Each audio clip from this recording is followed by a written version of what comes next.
Hola, Dios te bendiga, espero que estés muy bien. Bienvenidos al canal y a esta serie titulada Leemos la Biblia en un año. Es nuestro desafío de leer la Biblia de tapa a tapa en un año. Y así avanzamos en este propósito. Hoy vamos a comenzar el libro de los Hechos de los Apóstoles. Este libro tan especial que trata sobre la iglesia. Muy bien, el autor es Lucas, el médico amado. Allí el mismo autor del Evangelio de Lucas. La fecha de escritura es alrededor del 63 y 70 después de Cristo. El propósito es escribir el relato del nacimiento y crecimiento de la iglesia cristiana. Los temas son el Espíritu Santo, el crecimiento de la iglesia, el antagonismo, la adición de los gentiles creyentes y el trabajo apostólico de Pedro, pero sobre todo de Pablo. Así que oremos y comencemos. Señor Dios, te damos gracias por este tiempo que vamos a bien invertir en la lectura y meditación de tu palabra en estos primeros 3 capítulos del libro de los Hechos de los Apóstoles. Dios, háblanos, instrúyenos en tu perfecta voluntad, porque hacer tu voluntad es lo mejor. Dios, aquí está nuestro corazón como una tierra fértil, donde tu palabra, tu semilla será sembrada. Te ruego, Dios, que allí pueda germinar, crecer y dar fruto al 100, al 60 o al 30 por uno, conforme sea tu propósito y nuestra fe en tu bendita palabra. Te lo pedimos en el nombre de Jesús y te damos gracias. Amén y amén. Y así leemos el capítulo 1, versículo 1, dice así: Teófilo, en mi primer libro te relaté todo lo que Jesús comenzó a hacer y enseñar hasta el día que fue llevado al cielo, después de haberles dado a sus apóstoles escogidos instrucciones adicionales por medio del Espíritu Santo. Durante los 40 días después de que sufrió y murió, Cristo se apareció varias veces a los apóstoles y les demostró con muchas pruebas convincentes que Él realmente estaba vivo, y les habló del reino de Dios.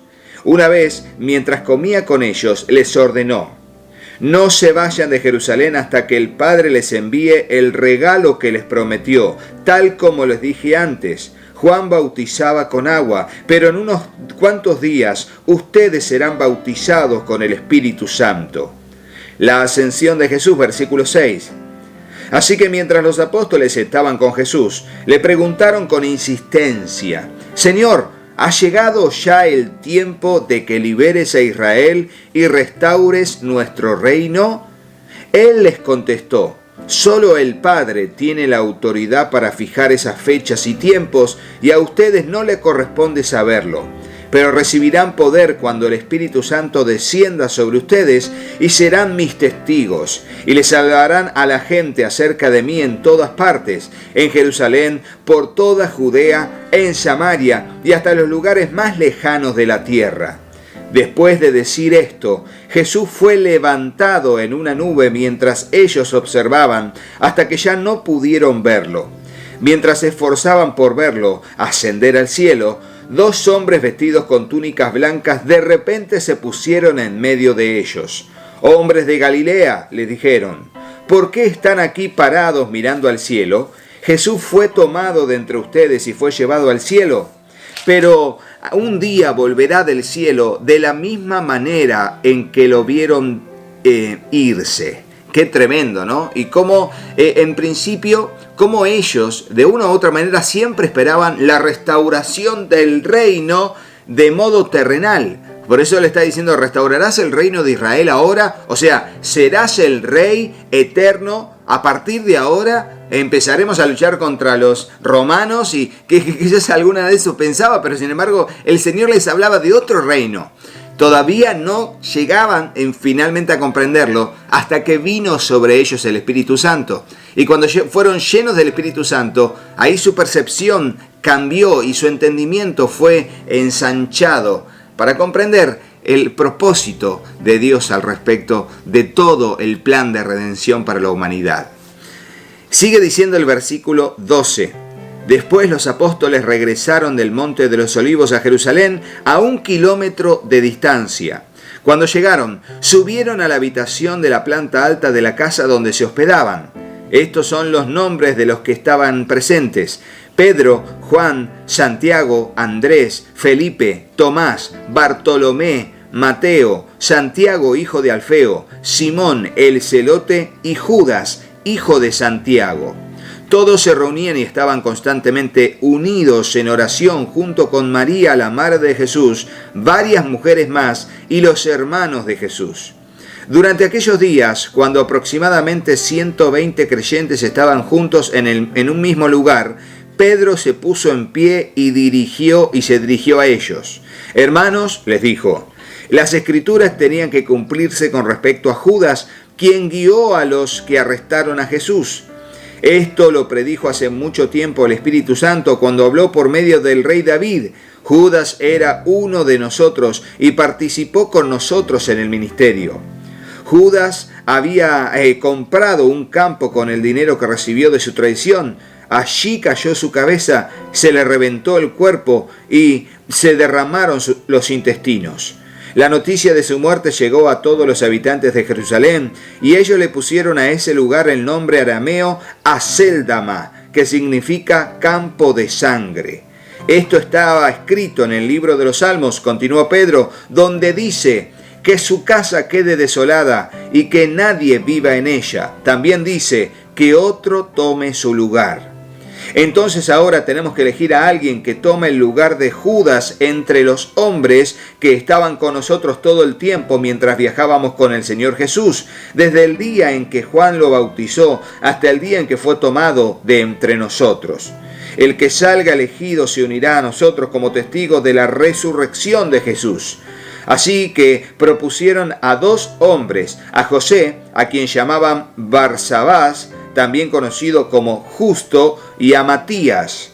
Después todos ellos oraron: «Oh Señor, tú conoces cada corazón. Muéstranos a cuál de estos hombres has elegido como apóstol para que tome el lugar de Judas en este ministerio, porque él nos ha abandonado y se ha ido al lugar que le corresponde».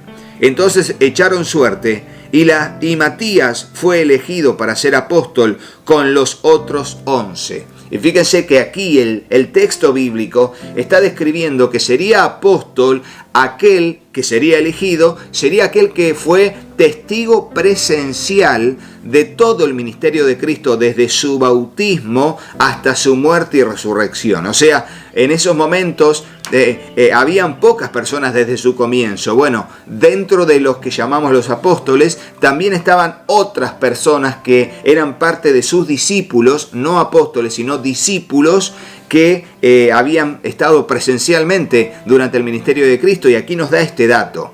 ¿Quién fue elegido? Fue elegido Matías, aunque hubo 2 opciones para poder ser elegidos. Y allí se echaron suertes al modo de tumín, como era en la antigüedad, con todo lo que era echar suertes, al modo de, no era lo mismo, ¿sí? Y bueno, se suponía que el Espíritu Santo dirigía el procedimiento y como caía era voluntad de Dios. Y así eligieron a Matías, quien desaparece del relato bíblico, sino solamente aquí es nombrado como uno de los 12 apóstoles.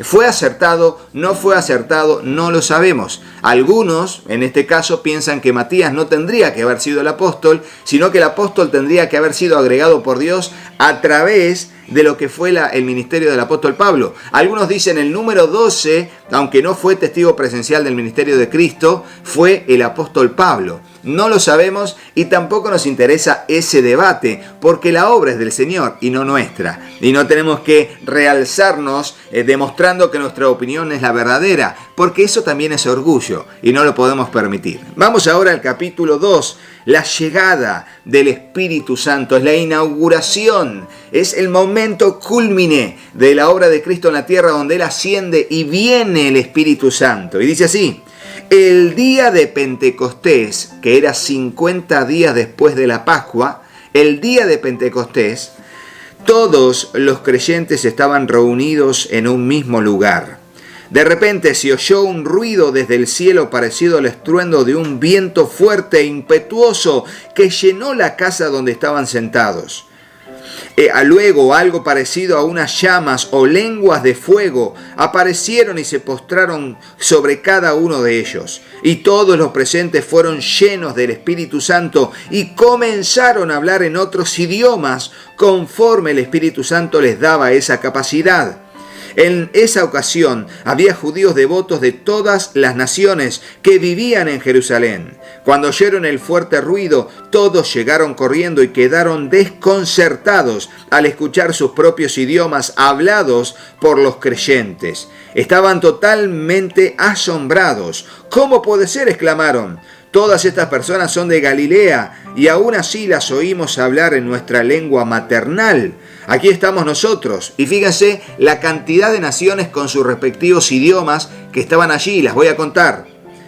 Partos, medos, elamitas, gente de Mesopotamia, Judea, Capadocia, Ponto, de la provincia de Asia, de Frigia, Panfilia, Egipto, de las áreas de Libia alrededor de Cirene, visitantes de Roma, tanto judíos como convertidos al judaísmo, cretenses y árabes. Por lo menos menciona 10 naciones diferentes o 10 regiones diferentes con sus respectivos idiomas. Y estas era el don de hablar en lenguas. En este caso era el mensaje, la señal del hablar en lenguas que tomaba al ser humano y le daba la capacidad de expresar a través de su aparato fonatorio el mensaje de Dios en otros idiomas de manera perfecta. Se hablaba perfectamente, el Espíritu Santo estaba dando a entender las maravillas de Dios a través de los creyentes que Él había llenado con su presencia. Tremendo, esto es tremendo, una manifestación tremenda del poder de Dios y sobre todo de la gracia y misericordia de Dios,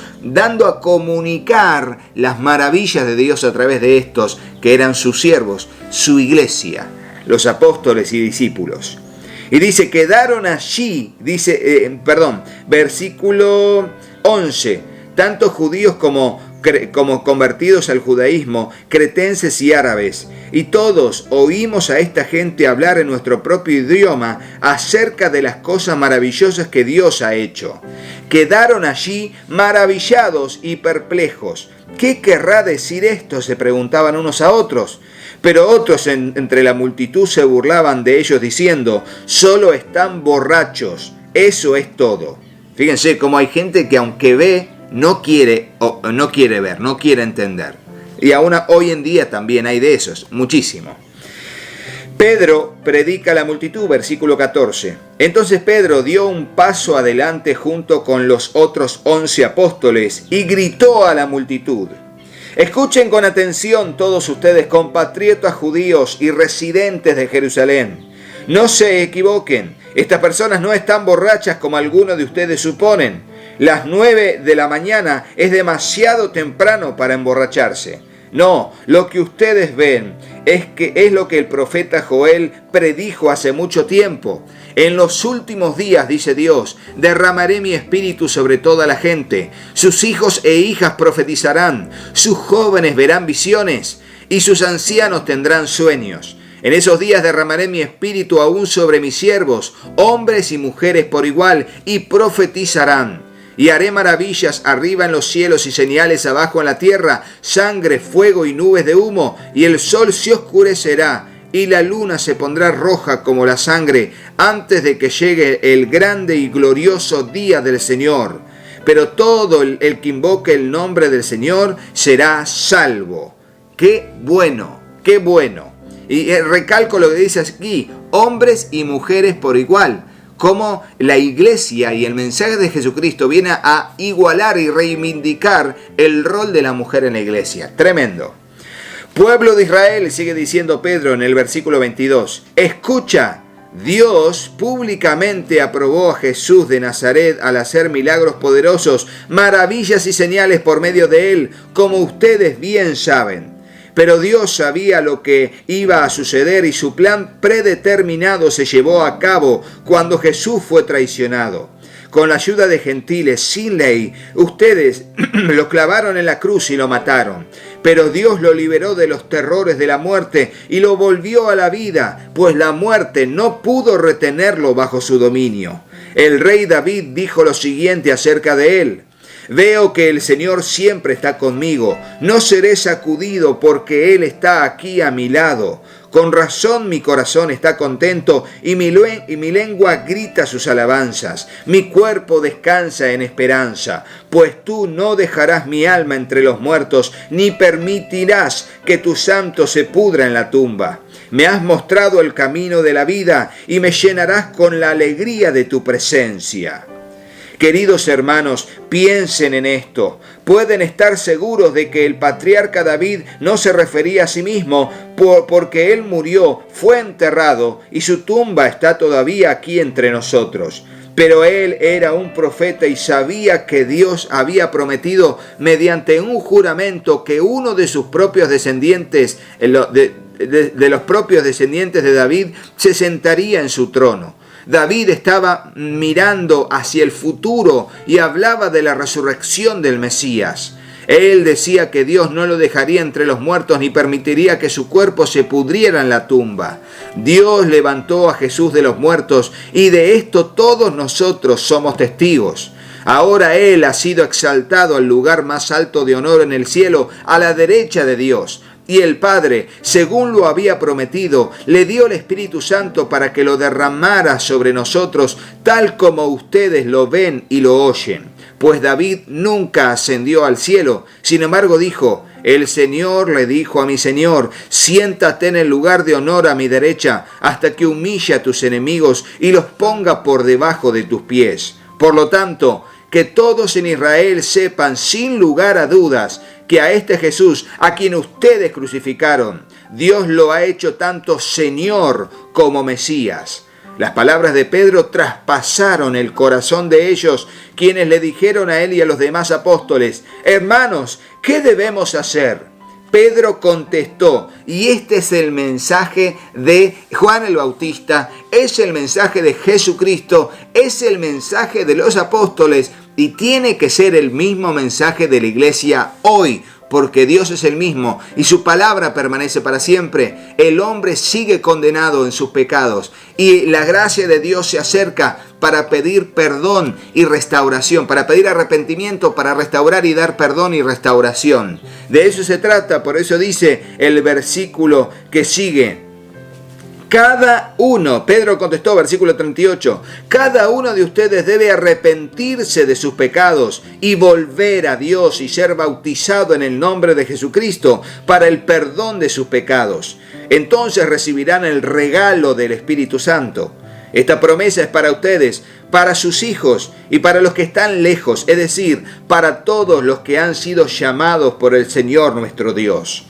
Entonces Pedro siguió predicando por largo rato y les rogaba con insistencia a todos sus oyentes: sálvense de esta generación perversa. Los que creyeron lo que Pedro dijo fueron bautizados y sumados a la iglesia en ese mismo día, como 3.000 en total. 3.000 personas en total. Los creyentes forman una comunidad, versículo 42. Todos los creyentes se dedicaban a las enseñanzas de los apóstoles, a la comunión fraternal, a participar juntos en las comidas, entre ellas la cena del Señor, y a la oración. Y ahora, dice el versículo 43, un profundo temor reverente vino sobre todos ellos, y los apóstoles realizaban muchas señales milagrosas y maravillas. Todos los creyentes se reunían en un mismo lugar y compartían todo lo que tenían. Vendían sus propiedades y posesiones y compartían el dinero con aquellos en necesidad. Adoraban juntos en el templo cada día y se reunían en las casas para la cena del Señor y compartían sus comidas con gran gozo y generosidad. Todo el tiempo alabando a Dios y disfrutando de la buena voluntad de toda la gente. Y cada día el Señor agregaba a la comunidad cristiana los que iban siendo salvos. Tremendo, qué lindo el comienzo, la inauguración de la iglesia, ese corazón puro producido por la renovación del Espíritu Santo dentro nuestro, esta mente renovada, esa actitud de humildad y de servicio incondicional, tremendo. Creo que es lo que Dios quiere de cada uno de nosotros y lo vamos a aprender y lo estamos aprendiendo en este libro, en estos primeros 3 capítulos. Vamos a leer el tercer capítulo y culminamos con la lectura de hoy. Dice así: Pedro sana a un mendigo cojo. Cierta tarde, Pedro y Juan fueron al templo para participar en el servicio de oración de las 3 de la tarde. Mientras se acercaban al templo, llevaban cargando a un hombre cojo de nacimiento. Todos los días los ponían junto a la puerta del templo, en la que se llama Hermosa, para que pidiera limosna a la gente que entraba. Cuando el hombre vio que Pedro y Juan estaba por entrar, les pidió dinero. Pedro y Juan lo miraron fijamente y Pedro le dijo: míranos. El hombre lisiado los miró ansiosamente esperando recibir un poco de dinero, pero Pedro le dijo: yo no tengo plata ni oro para ti, pero te daré lo que tengo. En el nombre de Jesucristo de Nazaret, levántate y camina. Entonces Pedro tomó al hombre lisiado de la mano derecha y lo ayudó a levantarse. Y mientras lo hacía, al instante los pies y los tobillos del hombre fueron sanados y fortalecidos. Se levantó de un salto, se puso de pie y comenzó a caminar. Luego entró en el templo con ellos caminando, saltando y alabando a Dios. Y esto es lo extraordinario del poder de Dios. Déjeme quedarme acá un segundito. Dios no solamente sana a alguien, sino que lo fortalece. Me explico, ¿no? Como cuando uno, imagínense, alguien no puede caminar y de repente empieza a caminar. ¿Pero qué pasa? Hay momentos en que tienen que hacer rehabilitación, o sea, volver a fortalecer los músculos poco a poco hasta restablecer el funcionamiento general del miembro o, bueno, de la extremidad, ¿no? Como decirlo. Sin embargo, en otros casos, Dios sana de manera progresiva. No puedo explicarlo por qué, pero Dios así lo hace. Pero en este caso fue instantáneo.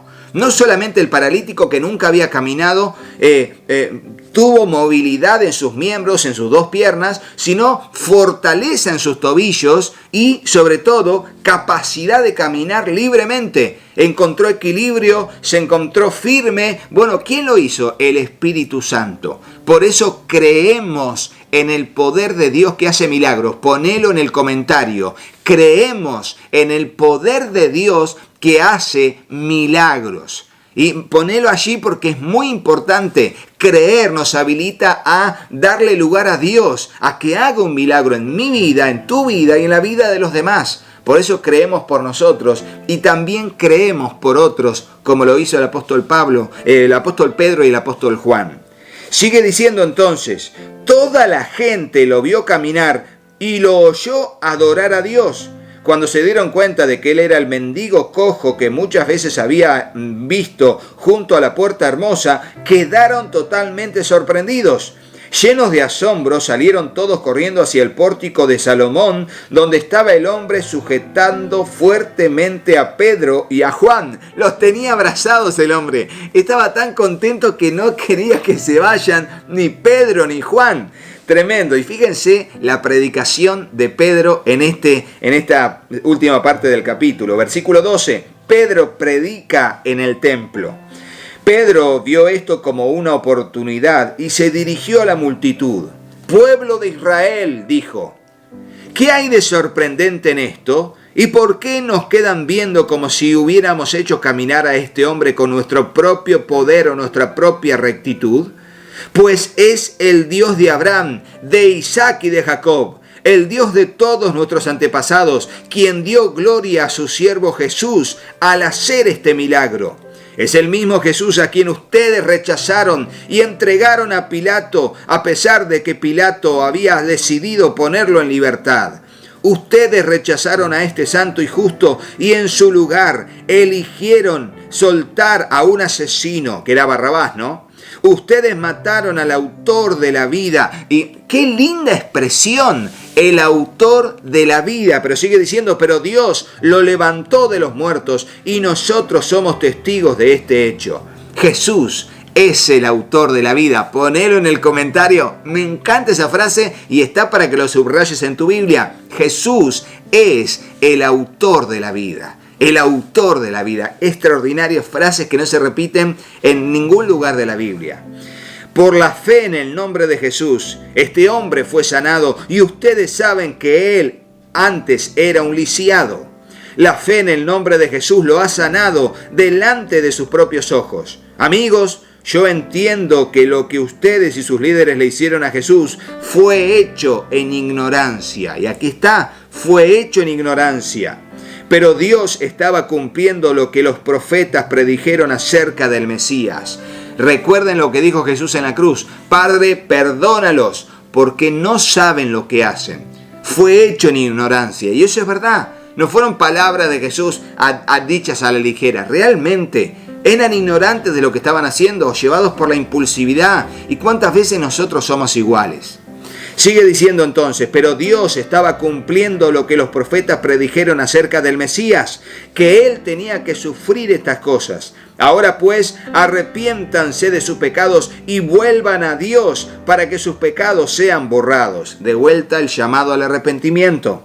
Entonces, en la presencia del Señor vendrán tiempos de refrigerio y Él les enviará nuevamente a Jesús, el Mesías designado para ustedes, pues Él debe permanecer en el cielo hasta el tiempo de la restauración final de todas las cosas, así como Dios lo prometió desde hace mucho mediante sus santos profetas. Moisés dijo: el Señor, Dios de ustedes, les levantará un profeta como yo de entre su propio pueblo. Escuchen con atención todo lo que Él les diga. Luego Moisés dijo: cualquiera que no escuche a ese profeta será totalmente excluido del pueblo de Dios. Comenzando con Samuel, cada profeta habló acerca de lo que sucede hoy en día.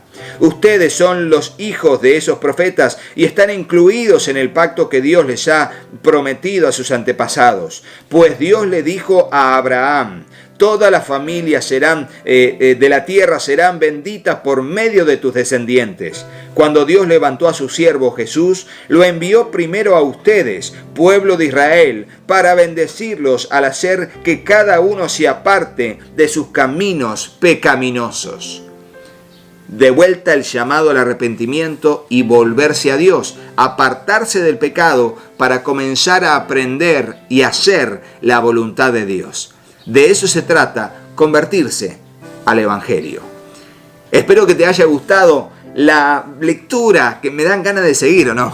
Pero mañana seguimos, tranquilos, leemos la Biblia en un año. Si Dios lo permite, mañana seguiremos avanzando en este desafío. Ponele me gusta al video si te gustó, dejanos en el comentario si tenés alguna pregunta con respecto a la lectura de hoy y sigamos firme y avanzando en el camino del Señor, porque Dios es fiel y nosotros creemos en su perfecta voluntad. Sigamos así y bueno, aprovecha todos los videos que están en el canal para bendecir tu vida y enriquecer tu conocimiento bíblico. Y será hasta mañana, Dios mediante. Chau, chau.